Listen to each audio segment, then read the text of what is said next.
Menciumi bekas luka bakar ibu. Kisah ini pernah saya tulis di sebuah tabloid mingguan saat jadi jurnalis sekitar 17 tahun yang lalu.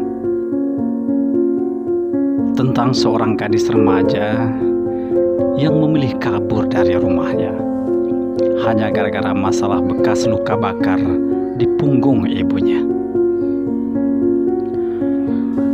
Menariknya, selama ini bekas luka bakar itu sengaja dirahasiakan ibunya kepadanya karena bentuk luka itu yang sedemikian mengerikannya.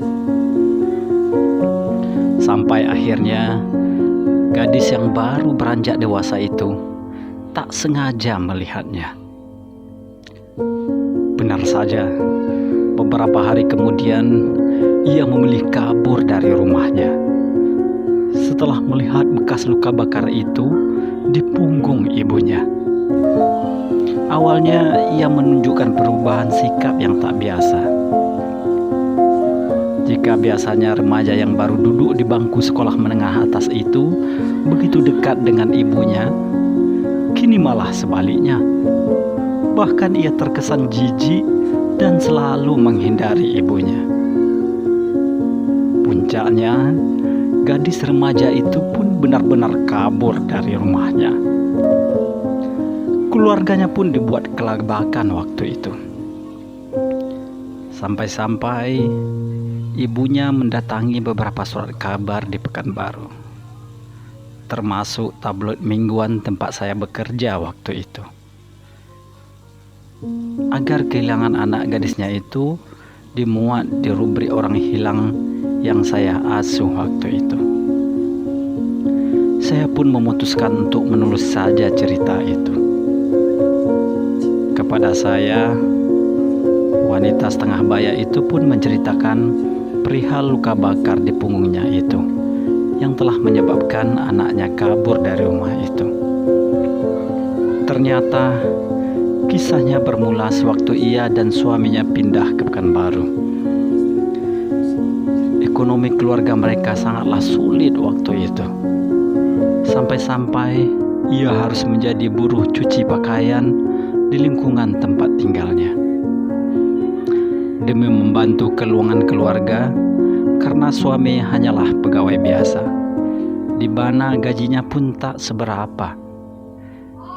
Ketika pagi itu sedang asik-asik mencuci pakaian di salah satu rumah tetangganya, tiba-tiba saja ia mendengar teriakan kebakaran. Ia pun keluar, dan alangkah terkejutnya ketika melihat kepulan asap itu justru berasal dari rumah papan tempat tinggalnya. Seketika itu juga, ia pun berlari sekencang-kencangnya. Pikirannya tertuju pada bayi perempuan yang ditinggalkannya di rumah. Saat ditinggalkan, bayi perempuannya itu masih tidur lelap dalam ayunan. Sesampai di gubuk papanya, ia menemukan beberapa warga tengah sibuk berusaha memadamkan api. Tanpa berpikir panjang, ia pun berusaha untuk masuk ke dalam rumahnya yang tengah dilalap si jago merah. Karena apinya yang kian besar, beberapa warga pun mencegahnya, memegang kedua tangannya. Tapi sang ibu tetap meronta berusaha melepaskan, sambil berteriak, "Bayiku, bayiku di dalam rumah itu."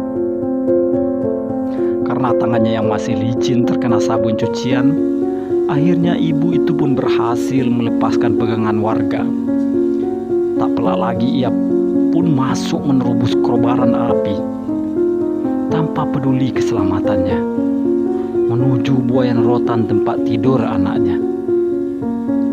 Beruntung ia masih menemukan anak perempuannya masih dalam buayan, meski sudah dalam keadaan lemas tak berdaya. Sambil memeluk sang anak, ia berlari mencari jalan keluar. Saat itulah potongan kabel dan kayu yang terbakar jatuh menimpa punggungnya. Meski harus meringis menahan sakit, sang ibu tak peduli. Tekadnya bagaimana ia bisa menyelamatkan sang buah hati. Akhirnya, sang ibu pun berhasil keluar, meski harus menderita luka bakar yang cukup hebat di bagian punggungnya. Seperti itulah ceritanya. Singkat cerita, beberapa hari kemudian saya pun dikabarkan bahwa akhirnya anak gadisnya itu pun pulang ke rumah. Setelah tahu di balik cerita luka bakar di punggung ibunya. Di antar teman perempuannya sambil menangis dan meminta maaf pada ibunya.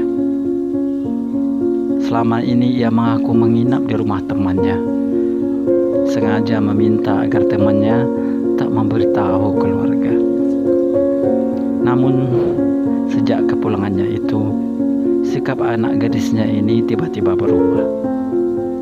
Kalau semula jijik, kini malah begitu perhatian pada ibunya.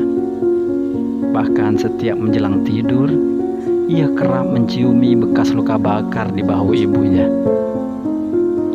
Baginya malah, bekas luka bakar itu menjadi sebuah bukti betapa ibunya sangat menyayanginya, bahkan rela mempertaruhkan nyawa demi anaknya.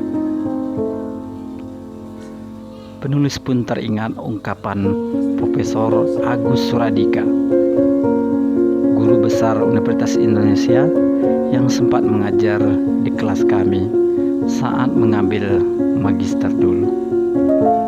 Sang profesor mengatakan, kesalahan berpikir cenderung terjadi karena dua hal: sudut pandang yang salah dan kegagalan melihat adanya kemungkinan lain.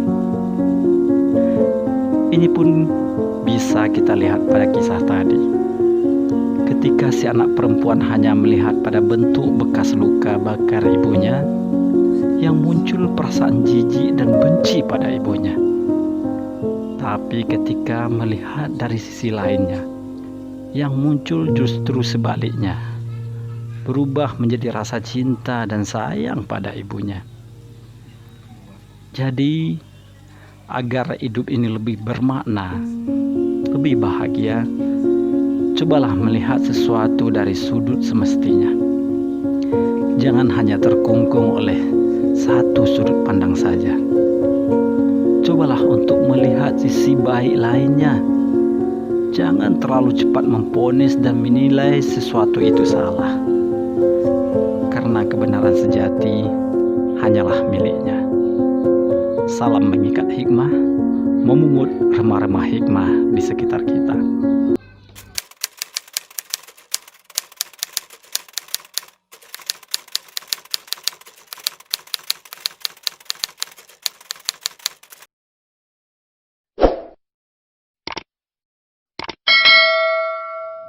Teman-teman, jika channel ini bermanfaat, mohon like dan subscribe.